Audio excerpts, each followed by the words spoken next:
Hello, good morning. आवाज आ रही है? Yes good sir. Morning good sir. Morning. Good morning sir. आ रहे। रीनू चौहान, आशा परवीन। आज एक बहुत अच्छी और इंटरेस्टिंग क्लास होने वाली है। और आज की इस क्लास में हम लोग शुरू कर रहे हैं ऑपरेशनल रिस्क। 3 रिस्कों में से एक रिस्क है। बेसिल को शुरू करते हुए हमने पहले क्रेडिट रिस्क कवर किया, फिर मार्केट रिस्क कवर किया, और अब हम शुरू कर रहे हैं ऑपरेशनल रिस्क। 3 या 4 या 5 क्लासेस में ये भी कंप्लीट होगा। तो इस तरह से हमारे तीनों रिस्क कंप्लीट हो जाएंगे। जि, जितने लोग भी क्लास ले रहे हैं, जब इसकी रिवीजन क्लास होगी तो उनको उनका इसका बेनिफिट डेफिनेटली मिलेगा। तो चलिए शुरू करते हैं। और इसको शुरू करने से पहले थोड़ा सा मैं एक एक्सप्लेनेशन देना चाह रहा हूँ आपको कि ऑपरेशनल रिस्क एग्जैक्टली होता क्या है। आपके पास बहुत अच्छी कैपिटल है, आपके पास अच्छे सुपरवाइजर हैं, सब कुछ बढ़िया चल रहा है, लेकिन फिर भी कुछ ऐसे इंसिडेंट होते हैं आपके बिजनेस में। आपने इन्वेस्टमेंट भी अच्छी जगह किया हुआ, लोन भी अच्छे दे रखे हैं, लेकिन पता लगा कि आपके वहाँ इलेक्ट्रिसिटी फेलियर हो गया, आपका जो डेटा वेयर हाउस सर्वर है वो जल गया, आपके एम्प्लॉय ने स्ट्राइक कर दी, आपके वहाँ किसी एम्प्लॉय ने फ्रॉड कर दिया। तो इस तरह के कोई भी रिस्क जो आपके नॉर्मल बैंकिंग बिजनेस या आपके बिजनेस से अलग से होते हैं, तो ये इसमें शामिल किए गए। ऑपरेशनल रिस्क में इन तरह के रिस्कों से जो लॉस होता है, तो उसके लिए भी आपको कैपिटल मेंटेन करना। ठीक है। बेसिल का पिलर 1 क्या है, कोई बता सकता है क्या है? Minimum capital requirement. Minimum capital requirement. Capital और मिनिमम कैपिटल रिक्वायरमेंट का मतलब ही ये है कि हर रिस्क के लिए आपको एटलीस्ट इतनी कैपिटल रिक्वायर्ड होनी चाहिए। ठीक है। और हर रिस्क को मेजर करने के लिए एक फिगर होनी चाहिए, उस फिगर के अगेंस्ट आपको कैपिटल मेंटेन करना। तो जो फिगर है वो फिगर कैसे निकलती है वो हम सीखेंगे। और एक छोटा सा स्टोरी और हम इसमें शेयर करते हैं। आपने देखा होगा कि आपके गली मोहल्लों में एक जनरल स्टोर्स होते हैं बहुत सारे, बहुत बड़े लेवल के नहीं, बहुत छोटे लेवल के। तो वो जनरल स्टोर और क्या क्या काम करते हैं, तो बता सकते हैं? मोबाइल रिचार्ज, जेरोक्स वगैरह ये भी रखते हैं सर। मोबाइल रिचार्ज मिलता है, और जेरोक्स जेरोक्स भी मिलेगा। जेरोक्स की मशीन रखते हैं, मशीन तक रखता है। टूलेट सर्विस प्रोवाइड करते हैं। टूलेट, हाँ टूलेट का सर्विस भी प्रोवाइड करता है। ठीक है। सर, लेकिन वो उनका प्राइमरी बिजनेस क्या है? General general general store. Groceries. General primary stores, business हाँ। जनरल स्टोर है, सप्लीमेंट्री चीज। ये तो रेगुलर काम करते हैं। अच्छा, ऐसे 2-3 ओकेजनल काम बताइए जो कभी कभी करते हैं लेकिन उसमें अच्छा प्रॉफिट कमाते त्योहार पे सर, होली पे रंग बेचना, हैं। हाँ, है ना, रक्षाबंधन पे राखी बेचना। राखी ठीक बेचना, है। पतंगे और बेचना, दिवाली पे ये पटाखे। पटाखे बेचना, तो उससे भी अर्निंग करते हैं। ठीक है। यानी कोई भी business multiple line of activity करता है, ऐसे ही बैंक भी करता है। बैंक का कोर बिजनेस क्या है? एक्सेप्टिंग डिपॉजिट एंड अगेंस्ट बस, एडवांस। ये कोर है। Yes sir. एडिशनल क्या है? ड्राफ्ट इशू करना, चेक कलेक्शन करना, और ये करना है। और आजकल नए बिजनेस और क्या आ गए हैं? Cross selling, mutual fund, mutual fund, portfolio management, advisory, consultancy, restructuring, ARC, ये भी इसके बिजनेस। तो ऐसे ही बैंक भी लाइन ऑफ एक्टिविटी बहुत सारी। ठीक है। हाँ। अच्छा, सपोज कीजिए एक मिठाई की दुकान खुलती है दिवाली से 10 दिन पहले। मिठाई की दुकान खुलती है और रोजाना 1 कुंटल, 1 कुंटल मिठाई बनती है, और दिवाली पे तो 5 कुंटल मिठाई बिक जाती है, और उनको 5 लाख रुपए की अर्निंग हो जाती है।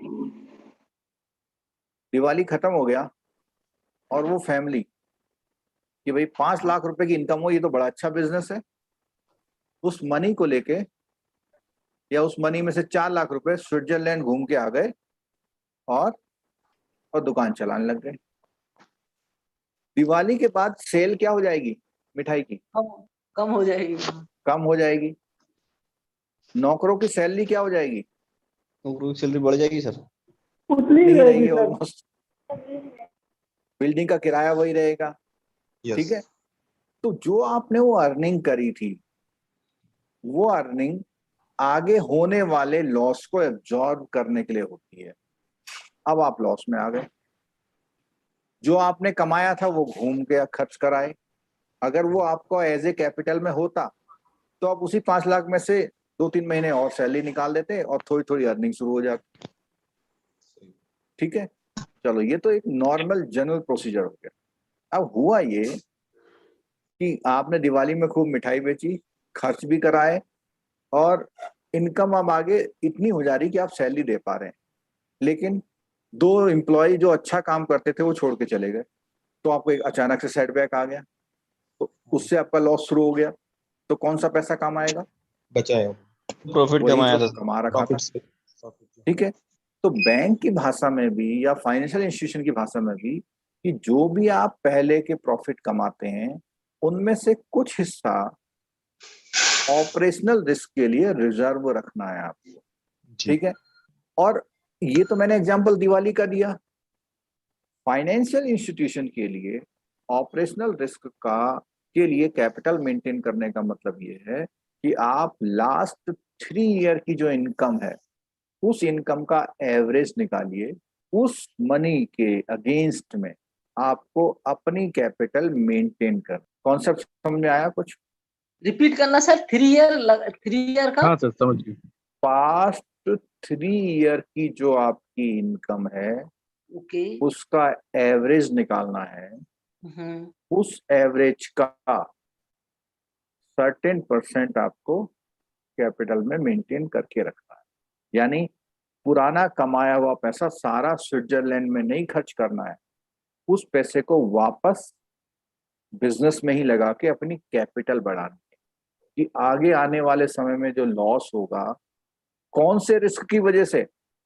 ऑपरेशनल। हाँ, मार्केट और क्रेडिट के लिए नहीं। मार्केट क्रेडिट के लिए तो हम पहले काम कर चुके हैं। तो जैसे हमने क्रेडिट के लिए कुछ मनी रखा, मिनिमम कैपिटल रिक्वायरमेंट, ऐसे ही हम मार्केट के लिए कुछ रख रहे थे, ऐसे ही हम ऑपरेशनल के लिए रख। अच्छा, किसी को एक क्वेश्चन याद है जो हमने मार्केट रिस्क के लिए कैपिटल मेंटेन करी थी, जो न्यूमेरिकल हमने किया था? कितना अमाउंट था वो? 472 सर। 472.5 करोड़। Very good. तो वो अमाउंट तो मार्केट रिस्क के लिए था। ऐसे ही हमने एक क्वेश्चन और किया था जिसमें क्या 453 था, 752 था, क्रेडिट रिस्क के लिए क्या था। तो ऐसे ही आज हम मार्केट रिस्क, ऑपरेशनल रिस्क के लिए भी वो मनी निकालेंगे, और तीनों मनी निकालने के बाद जो एडिशन आता है उतनी कैपिटल जरूर होनी चाहिए। अगर उससे कम मेंटेन कर रहे हैं तो आप बोलेंगे लेस एडिक्वेट बैंक है। आप उतना ही मेंटेन कर रहे हैं तो एडिक्वेट बोलेंगे, और अगर उससे ज्यादा मेंटेन कर रहे हैं तो आप बोलेंगे मोर एडिक्वेट कैपिटल बैंक है। और एडिक्वेसी यही चीज है कि जो कैपिटल बोली गई है क्या वो है या नहीं है। ये जो अगर आपकी कैपिटल ज्यादा है तो ठीक चल रहा है। और आजकल जो प्रॉब्लम गवर्नमेंट के साथ आ रही है, जो मर्जर का जो सबसे बड़ा एक्सक्यूज है, 2 एक्सक्यूज हैं। एक तो ये है कि भैया कैपिटल नहीं है हमारे पास। दूसरा एक्सक्यूज क्या है सरकार का प्राइवेटाइजेशन के पीछे? बैंक को कंपैरेटिव बनाना है। बैंक्स को कंपैरेटिव बनाना। ये एक्सक्यूज नहीं है, ये तो ऐसा सोच रही कि ऐसा हो जाएगा। एनपीए, बेसिस के नॉर्म्स को पूरा करने के लिए सर। हाँ, एनपीए। और ये दूसरा जो नॉर्म्स जो हम बोल रहे हैं कैपिटल एडिक्वेट कर रहा है, यही बेसिल के ग्लोबल स्टैंडर्ड पे आना। अगर आप बेसिल के नॉर्म्स को फॉलो कर रहे हैं तो आप ग्लोबली बोलेंगे हम बेसिल को फॉलो करते हैं, हमारे वहाँ ये स्टैंडर्ड है। बेसिल ने कहा 8%, हमारे वहाँ 13% है। Without infusing the fresh capital. Sir ये पॉजिटिव एक्सक्यूज है या नेगेटिव एक्सक्यूज? कौन सा वाला? ये जो एक्सक्यूजेस दे रहे हैं गवर्नमेंट और मर्जर, ये तो पॉजिटिव एक्सक्यूजेस ही है ना। मतलब ये तो सब जायज सी बात है ना कि एनपीए इतना बढ़ गया है, इसीलिए सर बैंक को मर्जर होना है या फिर चलो कैपिटल ठीक है, रिक्वायरमेंट के लिए। मैं बताता हूँ। ऐसा है, 5 बैंक है, 5 बैंकों का टोटल मिला के 50 करोड़ एनपीए है, और 5 बैंकों को मर्ज किया तो एनपीए कितना हो जाएगा? बड़ी 250 करोड़। है एनपीए तो वही रहेगा। वही रहेगा। ठीक है, क्या चेंज होगा एनपीए में? परसेंटेज घट जाएगा। परसेंटेज change परसेंटेज होगा। कम हो। तो परसेंटेज ये तो चेंज। केवल एक आंकड़ों की जादूगरी बोलते हैं इसको। ड्रेसिंग समझ है, रहे? हाँ, window dressing sir. Percentage change होने से बैंकों का इंप्रूवमेंट हो जाएगा ऐसा नहीं, दुनिया को देखने का इंप्रूवमेंट हो जाएगा।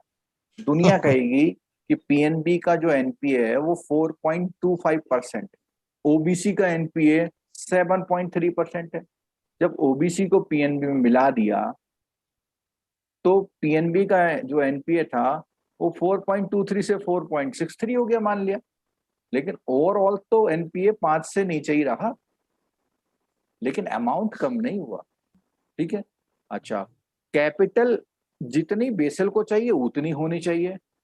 जब ओबीसी अकेले काम कर रहा था, कोई ओबीसी का एम्प्लॉय है तो इसको बुरा मत मानिएगा, मैं एक एग्जांपल ले रहा हूँ कि जो इंडिविजुअल बैंक सेपरेटली जब काम कर रहा था उसका एनपीए लेवल ज्यादा था, उसको बेसल के अकॉर्डिंग जो कैपिटल चाहिए थी वो नहीं थी, लेकिन जैसे ही वो मर्ज हो गया, मर्ज होते ही उसकी कैपिटल एडिक्वेसी भी मेंटेन हो गई, क्योंकि अब वो नया बैंक हो गया, जो पुराने बैंक में मर्ज हो गया। तो केवल ये है। अच्छा, अगर हम बात करते प्रॉपर कंपटीशन की, तो होना क्या चाहिए था कि जो बैंक बेसल और वो नॉर्म पूरे नहीं कर रहा है वो अपने मैनेजमेंट से उसको सही करवाते, उसका एनपीए सही कराते, और जितनी कैपिटल कम पड़ रही है गवर्नमेंट देती उसको। अगर गवर्नमेंट ऐसा करती तो आम पब्लिक को फायदा मिलता। मैं एक लाइव एग्जांपल दे रहा हूं इस समय। हमारे वहां नेट चलाने की कौन कौन सी कंपनी है इंडिया में? Internet, BSNL sir. बीएसएनएल और जियो है सर, वोडाफोन, एयरटेल, बहुत सारे हैं, कंपटीटर तो बहुत है। 4 ही है, मेजर 4 है। 4 ही है। 4 है, और छोटे छोटे हो सकते हैं, लेकिन मेजर 4 है। सबसे अच्छी सर्विस कौन देता है? डिपेंड करता है, एरिया वाइज डिपेंड करता है। एरिया वाइज डिपेंड करता है ये तो सर। Area wise. अब मैं अपना एक्सपीरियंस बताता हूँ। सबसे अच्छी सर्विस वो देता है जिसका कनेक्शन टूटा नहीं है, चल रहा है, यानी डेटा की कमी किसी कंपनी के पास नहीं। कमी है तो इंफ्रास्ट्रक्चर के मैनेजमेंट की। एक जियो का कनेक्शन जो हमारे पुरानी लोकेशन पे था, लास्ट 2 मंथ से कम 25 कंप्लेंट करी जा चुकी हैं, अभी तक रिपेयर नहीं। एसएमएस जरूर आता है कि आपकी ये कंप्लेंट है, इस नंबर से है, हमने सर्विस इंजीनियर को वो कर दी, लेकिन फोन करने का कोई भी जरिया मौजूद नहीं है, और जो मौजूद है वो वही एक मैसेज दोबारा भेज देता है। तो ये नतीजे हैं ज्यादा कॉम्पिटिटर्स को कम करने का, और ये मोनोपोली कहलाती है इकोनॉमिक्स में, और मोनोपोली कभी भी कस्टमर के हित की नहीं होती। जब वोडाफोन, आइडिया, एयरटेल, जियो और बीएसएनएल और भी था, और टाटा, यूनिनॉर। आइडिया आइडिया भी हाँ। आइडिया तो वो हो गया, ठीक है। यूनिनॉर एक वो था ब्लू कलर का, क्या नाम बोला आपने? एलनोर, क्या बोला? यूनिनॉर। यूनिनॉर। तो ये जो इतनी कंपनियां थी सब कंपटीशन कर रही। अब जो है मोनोपोली आ रही है। जियो का सेंटेंस आजकल लिखा हुआ देखता हूं मैं, हर घर जियो फाइबर। तो हो तो जाएगा, लेकिन चार्जेज और सर्विस अपने मन से देंगे। आजकल जियो की हेल्पलाइन में सिर्फ एक ऑप्शन मिल रहा है, नया कनेक्शन चाहते हैं तो तुरंत कॉल होगी, उठाएगा, बताएगा, नोट करेगा, और आधे घंटे के अंदर आपके घर में जियो फाइबर लग जाएगा।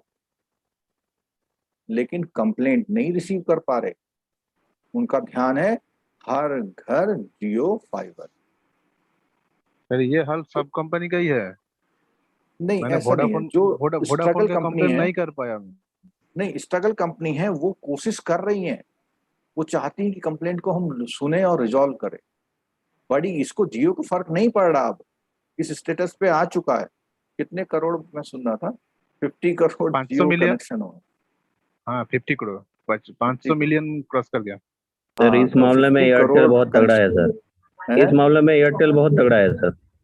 हाँ नहीं, वो तो वही बात है कि सिग्नल की अगर फाइबर वहां पे चल रहा है तो चल रहा, सबका चल रहा है, लेकिन अदर सर्विसेज की बात कर रहा हूँ मैं। जैसे एक कनेक्शन नहीं चल रहा है, रीलोकेट करना था, वो 25 जून से एप्लीकेशन पड़ी हुई है।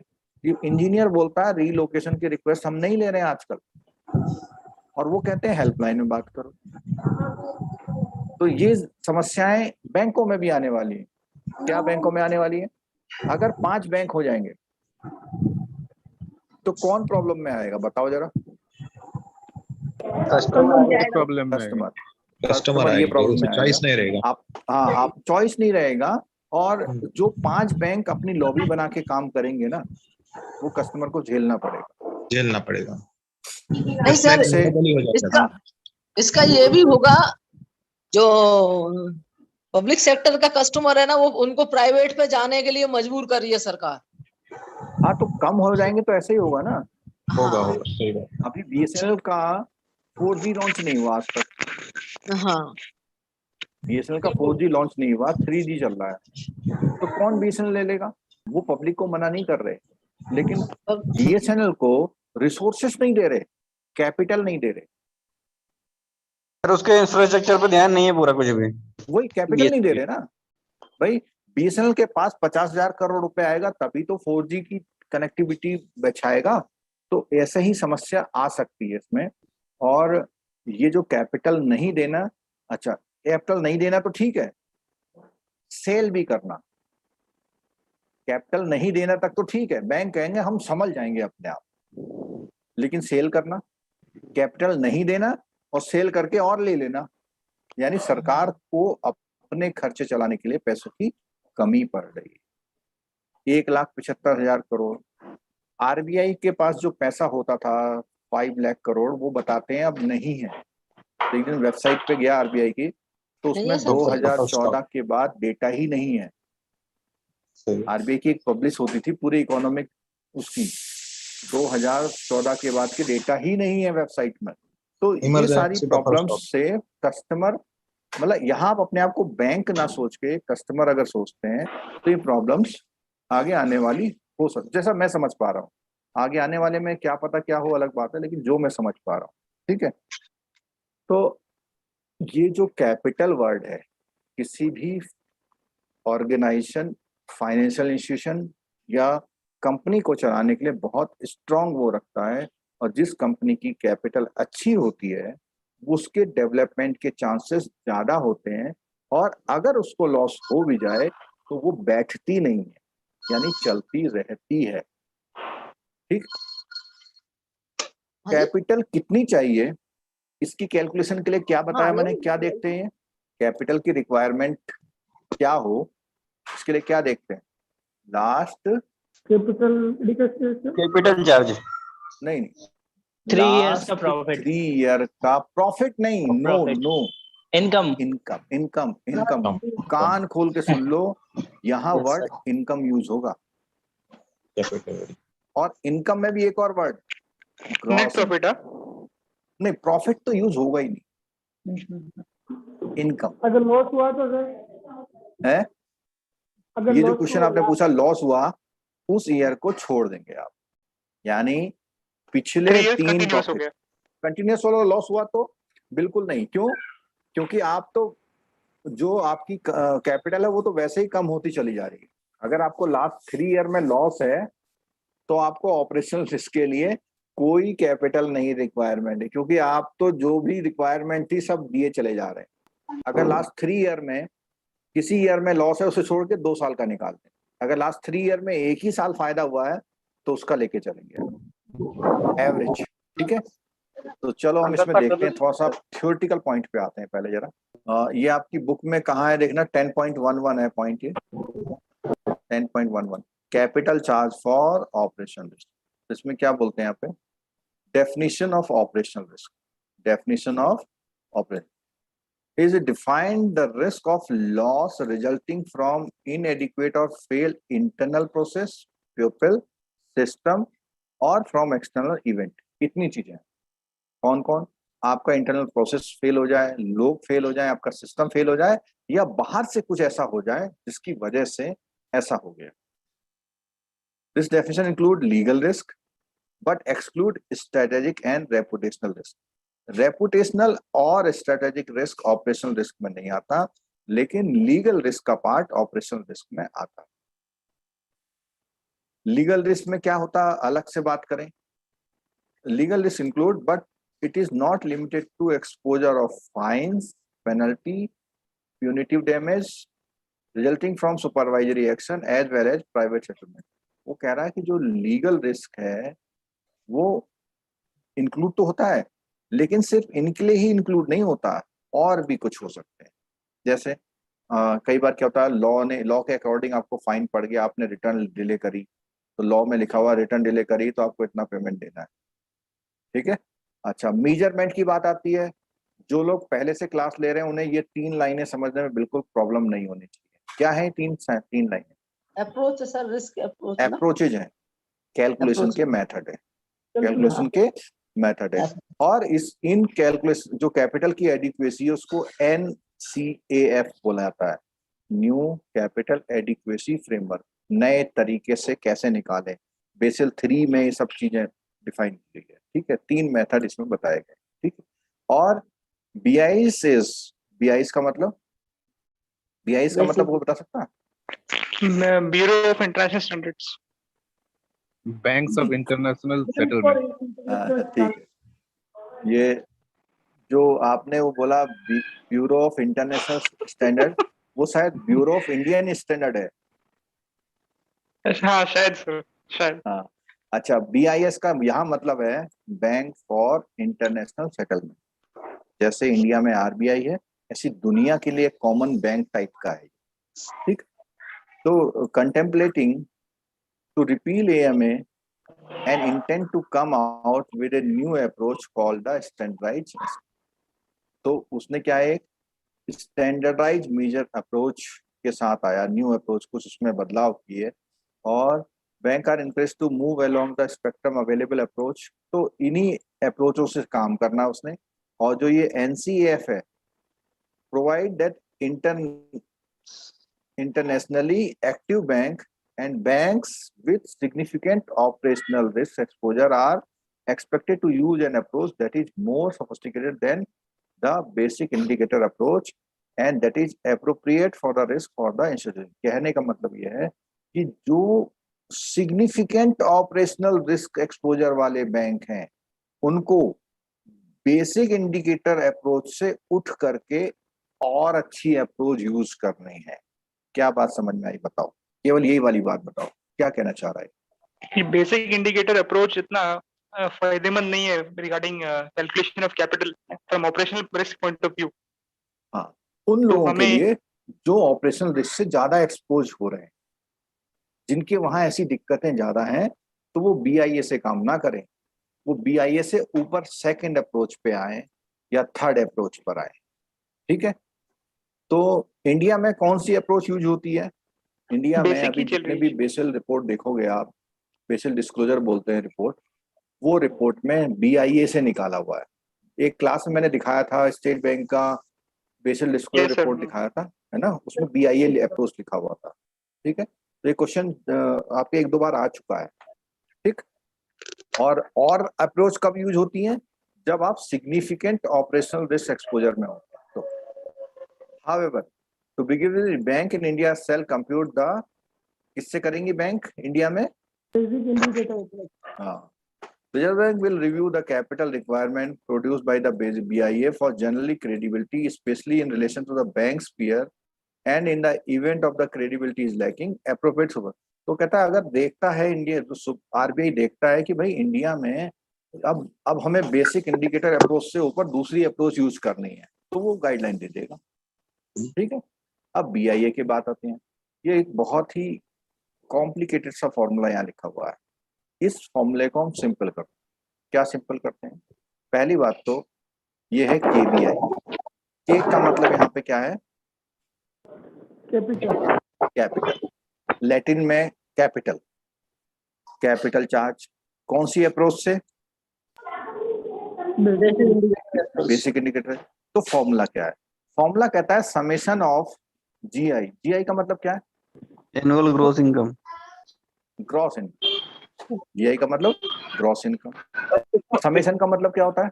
टोटल टोटल होगा। तो मैंने बोला लास्ट 3 ईयर, 1 ईयर, 2 ईयर और 3 ईयर।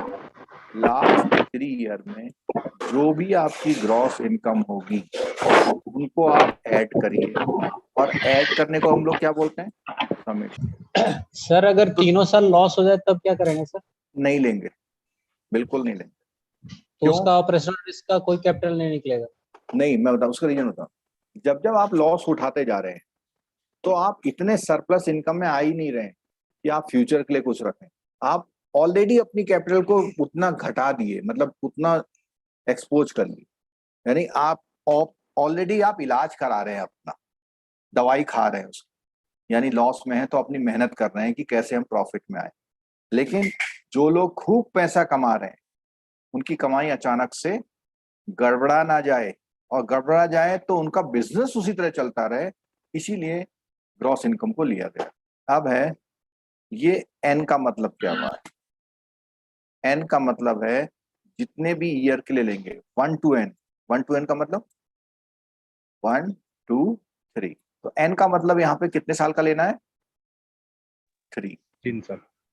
3 साल का केवल प्रॉफिट। और इसमें लिखा हुआ है एल्फा। एल्फा एक परसेंटेज है, ये लिखा हुआ है, ये ए नहीं है, एल्फा है। इसको सही कर दो, मतलब बुक में देखना एल्फा ही लिखा हुआ है, एल्फा। और ये फिक्स है। कितना फिक्स है? 15%। Which is set by BCBS, Basel committee on banking supervision. Basel committee ने एल्फा को बेसिक इंडिकेटर अप्रोच में कितना सेट किया हुआ है? 15%। तो अगर मैं सिंपल सी बात करूं कि आपका जो प्रॉफिट है वो 200 एक साल में, अगले बार 300 है, और अगले बार फिर 400 है, तो कितना हो गया ये टोटल? 900। 900 और डिवाइडेड बाय 3। तो डिवाइडेड बाय 3 करेंगे तो कितना हो जाएगा? 300। 300 इनटू कितना? 15%। 15। बहुत सिंपल सी चीज है। तो कितना हो जाएगा? 45। यानी आपका 45 करोड़ रुपए क्या आ गया, जरा बताइए? Operational risk. Operational risk. नहीं, मतलब मेंटेन करना है, कैपिटल फॉर कैपिटल मेंटेन करना है ये ऑपरेशनल हाँ, रिस्क। अब ऑपरेशनल रिस्क के अगेंस्ट में आपको इतना कैपिटल मेंटेन करना है।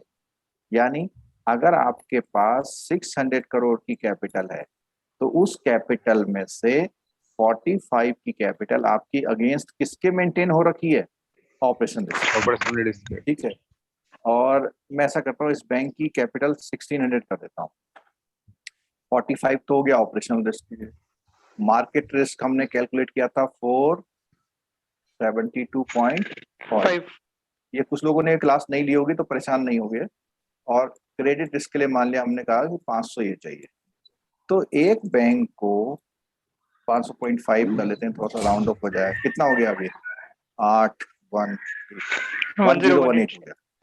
1018 कैपिटल चाहिए था, है कितना इसके पास? 1600। तो चलता रहेगा। अगर ये सपोज कीजिए 100 होता, मतलब 1000 करोड़ होता, तब आप ये बैंक क्या करता? कैपिटल डेफिशिएंसी हो जाए। नहीं, वो तो है। इलाज क्या है इसका? वो बाहर से कैपिटल उठाता। बाहर से कैपिटल उठाता। एक ऑप्शन है IPO लाता, कुछ करता। दूसरा ऑप्शन एसेट रिवैल्यूएट करता। बिल्कुल ठीक है। जो पुरानी चीज बुक वैल्यू में कम है उसको ज्यादा दिखाता। कि 31 मार्च को आपने शाम को 4 बजे कैलकुलेट किया कि हमको बेसिल के अकॉर्डिंग 1000 करोड़ चाहिए, 1018 करोड़ चाहिए और हमारे पास 1000 करोड़ है, तो आप इमीडिएट क्या कर सकते थे 18 करोड़ बढ़ाने के लिए? बोरो कर सकते हैं मार्केट से। नहीं, Overnight बोरो में करेंगे borrow तो कर कैपिटल नहीं बढ़ेगा ना, डेट बढ़ेगा। आप लिक्विड एसेट को बेच देते। नहीं, एसेट अलग चीज है बिल्कुल, एसेट आपका अलग चीज है बिल्कुल, कैपिटल अलग चीज है। आप या तो गवर्नमेंट से कहते हैं कि भैया पैसा इन्फ्यूज करो, या प्रमोटर से कहते पैसा लाओ, या एक तरीका और है, आप उसी दिन कोई ऐसा बिजनेस कर लो कि उसी दिन आपको 18 करोड़ का प्रॉफिट हो जाए।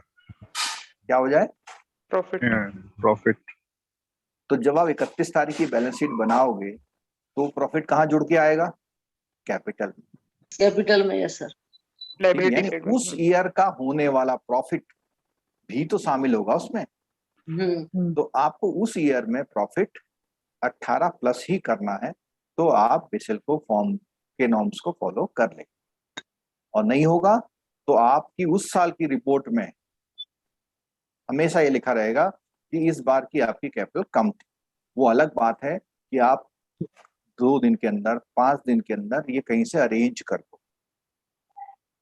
पॉइंट क्लियर हो गया? Yes sir. ये फॉर्मूला भी क्लियर हो गया होगा। अब बात करते हैं, ये जो ग्रॉस इनकम का झंझट है ये क्या है?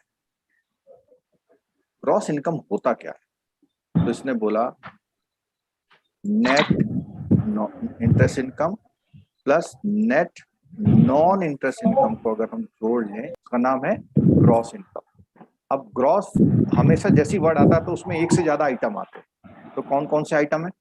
एक आइटम ये है और एक item, second item.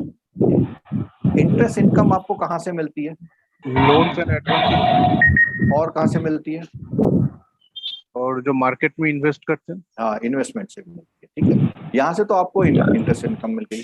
Non interest income कहाँ से मिलती है? फी बेस्ड इनकम। सेलिंग फीस जो है, हाँ, ड्राफ्ट है, एक्सचेंज है, कलेक्शन है, फॉरेक्स का ट्रेड है, ठीक है, कंसल्टेंसी है, पोर्टफोलियो मैनेजमेंट है, तो इनसे आपको नॉन इंटरेस्ट। ठीक, इन दोनों को ऐड करेंगे तो क्या बनेगा? Gross income. लेकिन कहता है it is intended that this measure should be, क्या क्या चीज? Be gross of any provision. अगर आपने कोई पैसा किसी को देना है and write off made during the year, इनका कंसीडरेशन भी करना पड़ेगा। अब मैं इसको थोड़ा दूसरी फाइल में करके बताता हूँ। आज मेरा यहाँ पर 2 चीजें बोली, एक तो उसने बोला नेट और एक दूसरा क्या बोला हुआ है? Non interest. Non interest income. Net non interest. अच्छा, अब एक बार बताइए, ये नेट इंटरेस्ट इनकम कैसे निकलती है? नेट इंटरेस्ट इनकम जो निकलती है वो आपका नेट इंटरेस्ट Paid- मार्जिन से सर। Net interest margin. नहीं, नेट इंटरेस्ट मार्जिन एक अलग चीज है। तो परसेंटेज। हाँ, एब्सोल्यूट टर्म में बोल दो, चलो बोल दो चलो कि भैया इतना पेड किया और इतना रिसीव किया। तो बैंकों में क्या हो ज्यादा होता है? Received minus paid. ठीक है। अच्छा, नॉन इंटरेस्ट में कमीशन आपके पास आया और आप सर्विसेज के लिए पैसा भी देते हैं, आप देते भी हैं ना, माइनस पेड, ये आ गया आपका। अब आपको राइट ऑफ हुआ 400 करोड़ का राइट ऑफ और राइट ऑफ रिकवरी, ये हुई 300 करोड़। तो राइट ऑफ को जरा कॉन्सेप्ट समझिए क्या कहता है। यहां मैं लिख देता हूं 500, यहाँ लिखता हूँ 600। ठीक है, तो इन फिगर को देख के आप बता सकते हैं कि इसका ग्रॉस इनकम कितना है? 700 1000 करोड़ सर। 400 में से 1000 1400 सर, 500 में से 400 गए तो 200, 700, 1000 हो गए सर। तो थोड़ा सा एलोबरेट करता हूँ। जो right off made during the year, इसका मतलब क्या है? हाँ, वो तो घटेगा, माइनस होगा, माइनस हो जाएगा, घटेगा ना, ठीक है, घटेगा। लेकिन इसमें प्लस 300 प्लस 300 प्लस हो जाएगा। क्यों होगा? बताओ, लॉजिक बताओ। तो वो तो रिकवर हुआ ना। रिकवरी प्रोविजन होने वाला पूरा नहीं, रिकवर हुआ, प्रोविजन नहीं करना पड़ेगा ना। नहीं करना देखो पड़ेगा। इसको सुनिए, इस पॉइंट को। राइट ऑफ आपकी प्रॉफिट को बढ़ाता है या घटाता है, पहले ये बताओ। घटाता है। मैंने शुरू से एक बात बोली कि प्रॉफिट को नहीं उठाना है। अगर ये राइट ऑफ नहीं होता तो प्रोविजनिंग करना पड़ता है। नहीं, ये राइट ऑफ ना किया आपने, आपका बेड लोन नहीं था, तो ये 400 करोड़ का प्रॉफिट बढ़ता या नहीं बढ़ता, ये आंसर देना बस। हाँ, बढ़ता बढ़ता है। तो जो आपका नेट प्रॉफिट आया है उससे वापस ग्रॉस इनकम में आने के लिए देखिएगा जरा हमें जो नेट प्रॉफिट है। अच्छा, आपको बैलेंस शीट में कौन सी फिगर दिखाई देती है? Net profit net profit last दिखाई देता है। और हमें फॉर्मूला बनाना है ग्रॉस इनकम का। किसका बनाना है? Gross Gross. इनकम का। तो हाँ, ग्रॉस इनकम का फॉर्मूला होगा ठीक है 1400 सर, समझ। प्लस ठीक है? 400 और प्लस होगा 400 प्लस 400 और माइनस माइनस 300। माइनस 300 300। आपको क्या निकल के आएगा? हाँ, ये क्या 1500। निकला? 1500। Gross income. ये ग्रॉस इनकम। तो आपके क्वेश्चन में जो पेपर होगा उसमें अगर आपको ये दिया हो क्या, नेट प्रॉफिट, नेट प्रॉफिट। तो जो राइट ऑफ आप कर रहे हैं उसे आप ऐड करेंगे, क्योंकि अगर आपने राइट ऑफ ना किया होता तो आपका प्रॉफिट 1800 होता। अच्छा ठीक। सही। अच्छा, ऐसे ही जो रिकवरी आई है आपकी, ये रिकवरी जो राइट ऑफ की रिकवरी है कौन से साल की है? पिछले ईयर का होगा। पिछले साल का है। ऐसी जो राइट ऑफ किया वो कौन से साल का किया? इस साल। नहीं, प्रीवियस में।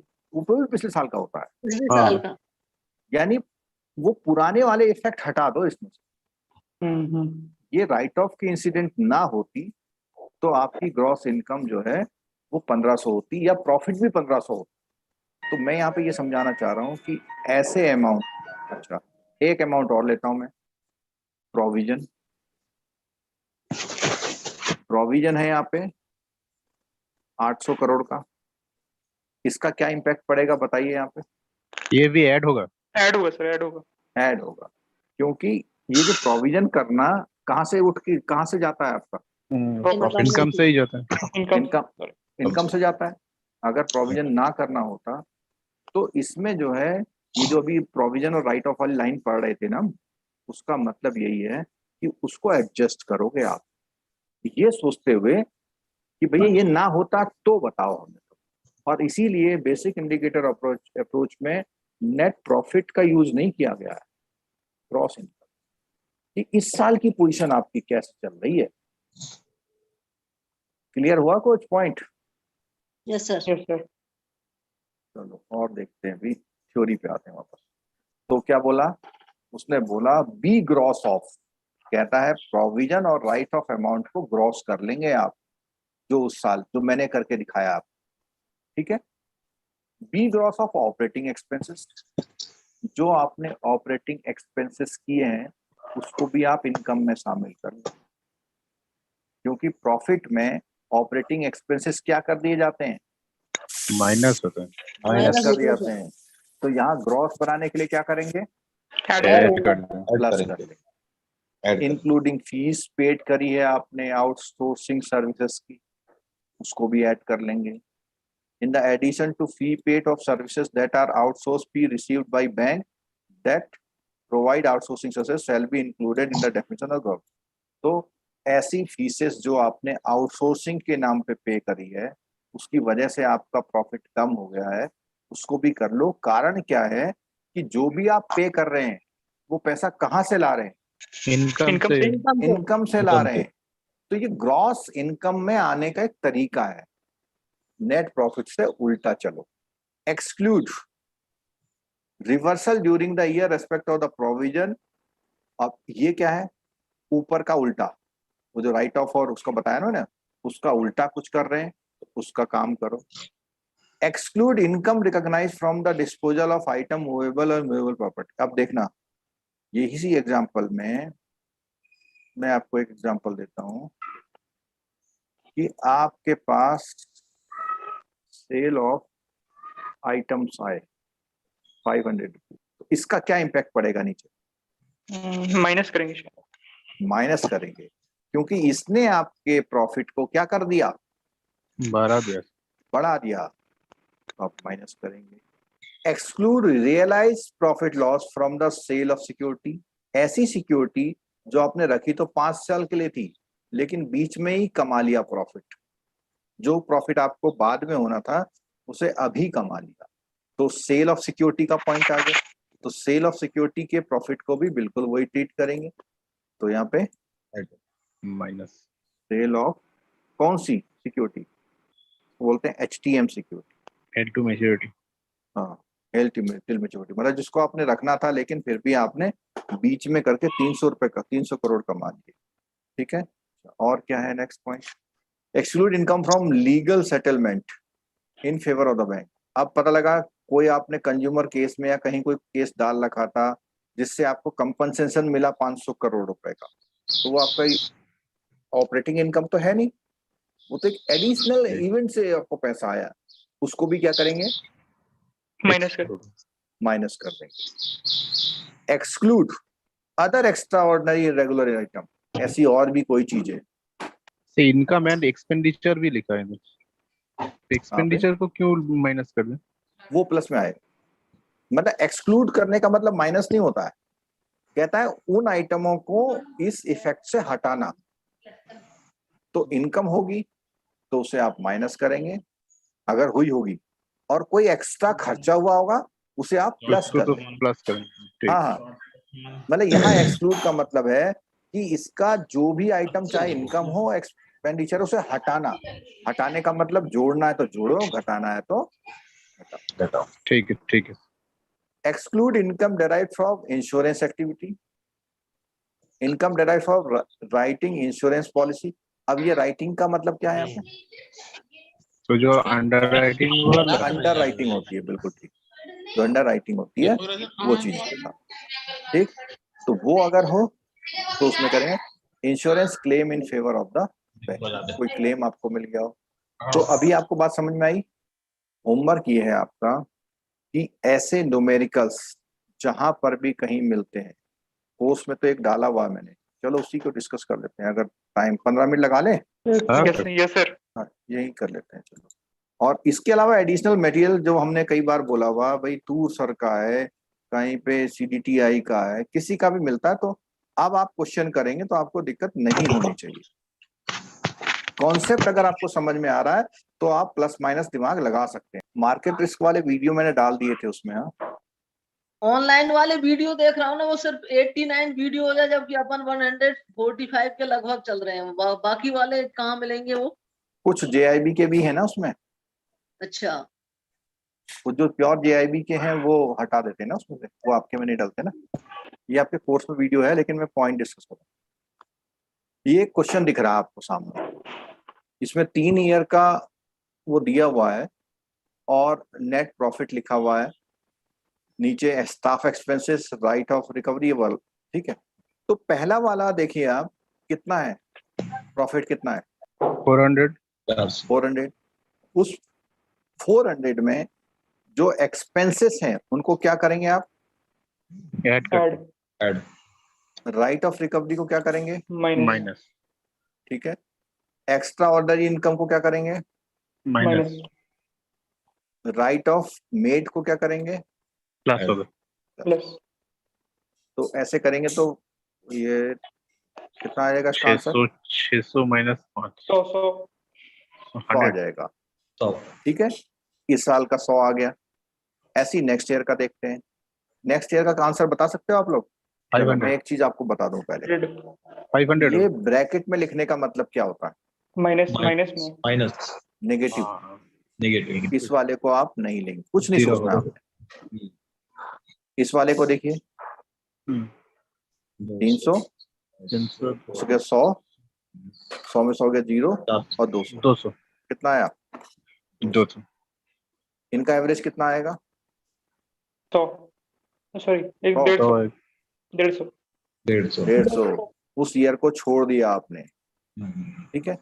ये इस 150 का क्या करना है आपने, 150 का 15% होगा ना, 15%। हाँ, 150 का 15% कितना आएगा, 22.5 22.5 करोड़ किस लिए चाहिए आपको? ऑपरेशन रिस्क के लिए ऑपरेशनल ऑपरेशनल रिस्क के लिए इतनी कैपिटल चार्ज मेंटेन होगी कर। आप, अच्छा ठीक है। अच्छा, इस क्वेश्चन को देखते हुए अगर मैं आपसे पूछूं कि RWA ऑन ऑपरेशनल रिस्क बताइए, क्या आंसर आएगा? तो इसका 9% ले लेंगे, 9%। इसका 9% ले लेंगे या कुछ और करेंगे? डिवाइडेड बाय 9% कर देंगे। Correct correct. ये हमने ऑपरेशनल और डिस्कस किया मार्केट हुआ का है डिवाइड बाय क्लास में। 0.09, करेक्ट। हाँ, ये हमने एक क्लास में डिस्कस किया हुआ है कि ऑपरेशनल रिस्क और मार्केट रिस्क का RWA डायरेक्ट नहीं निकलता, उसका डायरेक्ट क्या निकलता है? Capital charge capital charge. Capital charge निकलता है। उसको अगर हम 0.09 से डिवाइड करते हैं तो RWA निकलता है। क्लियर हुआ ये पॉइंट? यस ठीक है। अच्छा, ये हमने एक कॉन्सेप्ट आपको दे दिया, छोटा एग्जांपल भी दे दिया। अगर किसी क्वेश्चन में कॉम्प्लिकेसी आती है तो एग्जामिनेशन हॉल में आप अपने IQ का यूज करेंगे कि कोई नया तरह का खर्चा आ गया तो आप सोचेंगे, उसको लॉजिक लगाएंगे और आंसर निकालने पर जब आपके आंसर मैच करते हैं वहां पे तो आपको कॉन्फिडेंस थोड़ा आ जाता है कि हाँ ये आंसर आ गया है इसका। बाकी अभी तक जो लास्ट ईयर तक जो क्वेश्चंस आए थे वो यही हैं। ये देखो, इस क्वेश्चन में इन्होंने दिया हुआ है capital charge for market risk कितना करोड़ दिया हुआ? 500 करोड़। तो 500 करोड़ को जब 0.09 से डिवाइड किया तो क्या बन गया ये? 5,500। 5,556। 5,556 करोड़ RWA बन गया। ठीक है, क्लियर हुई बात? Risk weighted asset. तो ये आज हमने कर लिया, इसको आप खुद भी थोड़ा सेल्फ पढ़ने की कोशिश करिए और इनकी अप्रोचेज का जो नेक्स्ट पार्ट है वो स्टैंडर्डाइज अप्रोच और एडवांस मेजरमेंट अप्रोच को नेक्स्ट क्लास में कवर करेंगे। तब तक आप इसको कोशिश करिएगा पढ़ने की। और एक चीज और बताना चाहूँ, ये जो चार्ट है इसको पढ़िएगा, समझा देंगे हम वैसे तो हमने कौन सा वाला अप्रोच लिया हुआ है इसमें देखिए, कौन सा समझा आज हमने? Basic indicator. ठीक है, कैलकुलेशन ऑफ कैपिटल चार्ज का ये वाला लिया। उसने कहा average gross income over 3 year का कितने %? 15%। स्टैंडर्डाइज और AMO को आगे पढ़ेंगे, इसमें कुछ और थ्योरी के पॉइंट्स भी हैं। अच्छा, इसके बाद जैसे ही हम यहाँ पे पहुंचेंगे ना तो इसके बाद हमें कौन सा चैप्टर निकालना पड़ेगा? 13 शायद। हाँ, थोड़ा सा ग्लिम्स देता हूँ मैं यहाँ पे आपको। 13। इसका नाम देखिए, operational risk and integrated risk management. तो ऑपरेशनल रिस्क के साथ इंटीग्रेटेड रिस्क मैनेजमेंट का भी कुछ इसमें कोर्स दिया हुआ है। और जो हम अभी एक पढ़ रहे थे उसको भी देखो, इसमें आगे दोबारा इन्होंने वो किया हुआ है। सर ये भी तो पिलर 1 चल रहा है ना सर अभी? नहीं, पिलर 1, पिलर 2, पिलर 3, ये 3 चीज हर रिस्क में चर्चा में आती है। रिस्क और पिलर ये आपस में अलग अलग चीजें हैं, मतलब लिंक नहीं है। ओके। जब भी हम कैपिटल चार्ज वर्ड यूज करते हैं तो हम पिलर 1 का डिस्कशन कर रहे हैं, ठीक है। और जब भी हम रिपोर्टिंग की बात करते हैं तो कौन से पिलर की बात कर रहे हैं? Pillar 2। Pillar 2 supervisory review. Supervisory, ठीक है, बात समझ आई? और नहीं, थोड़ा सा गलत बोल रहे हैं। रिपोर्टिंग किसमें होती है, डिस्क्लोजर्स किसमें है? शायद मार्केट डिसिप्लिन में होता है। पिलर 3। हाँ, तो वो पिलर 3 है, ठीक है। पिलर 3। सुपरवाइजरी रिव्यू में RBI के पॉलिसीज, आपके मैनेजमेंट की पॉलिसीज की बात करते हैं। अच्छा। तो इस तरह से लिंक है ये मामला पूरा। कैपिटल चार्ज वर्ड बोलना ही पिलर 1 है। ओके। चाहे वो मार्केट के लिए निकालें, चाहे ऑपरेशन के लिए निकालें, चाहे क्रेडिट के लिए। रिपोर्टिंग की बात करना मार्केट डिसिप्लिन की बात है, और मिसलिनियस है ऑर्गेनाइजेशन स्ट्रक्चर वगैरह बात, तो वो सुपरवाइजरी रिव्यू की बात है। जी सर एक कॉमन चीज पूछना चाह रहा हूँ मैं सर, बेसल 1 to 3 और पिलर 1 to 3 में क्या रिलेशन है सर? बिल्कुल अच्छा क्वेश्चन है। बेसल 1 to 3 वर्जन है और पिलर 1 to 3 बेसल का बेसिक कॉन्सेप्ट है। मतलब कहने का मतलब है कि बेसल आया था तो शुरू से ही 3 पिलर थे उसके। बेसल 1 में ही 3 पिलर आ गए थे कि बेसल का कॉन्सेप्ट 3 पॉइंटों से चल रहा है। 1 2 3 आने से क्या हुआ कि नए नए रिस्कों को आइडेंटिफाई करना शुरू किया, नए नए मेथड आने लग गए, ऑर्गेनाइजेशन को नए तरीके बताने लग गए, ठीक है। और जो हमारा कैपिटल का रिक्वायरमेंट है ना 9%, जी। उसके जो टुकड़े हैं, क्या क्या टुकड़े हैं कैपिटल के टुकड़े? Tier 1 81, हाँ, Tier सेट 1 81, T1 T2 या CCB, ये 1 2 3 में बदलता चला गया थोड़ा थोड़ा। अब जैसे 3 की बात कर रहे हैं, बेसल 3। कैपिटल इसकी 3 की बात करें तो CCB का कॉन्सेप्ट आ गया, कैपिटल 1 में नहीं था, वो बेसल 1 में नहीं था। तो बेसल 1 2 3 केवल वर्जन है, ओके सर। सॉफ्टवेयर आता है ना विंडो 9 10 ऐसे। लेकिन अगर विंडो आया है तो उसके साथ शुरू से ही MS ऑफिस आ गया था। तो ऐसे ही बेसल 3 में भी पिलर है, बेसल 2 में भी पिलर है, बेसल 1 में पिलर है। बस हर पिलर में नई नई चीजें डालने से उसका बेसल 3 बन गया। अब अगला आएगा तो बेसल क्या आ जाएगा? 4। बेसल 4 आएगा। तो बेसल 4 आएगा तो उन्हीं में से इन्हीं में चीजों में कुछ चेंज कर सकते हो, ठीक है। ठीक सर, थैंक यू सर। चलो, और कोशिश करिएगा पढ़ने की। ये CIB है, JIB नहीं है, बार बार बता रहा हूँ। जितना पढ़ के जाएंगे उतना कम रहता है, ठीक है। चलो, तो इस क्लास को हम लोग यहाँ पे एंड करते हैं।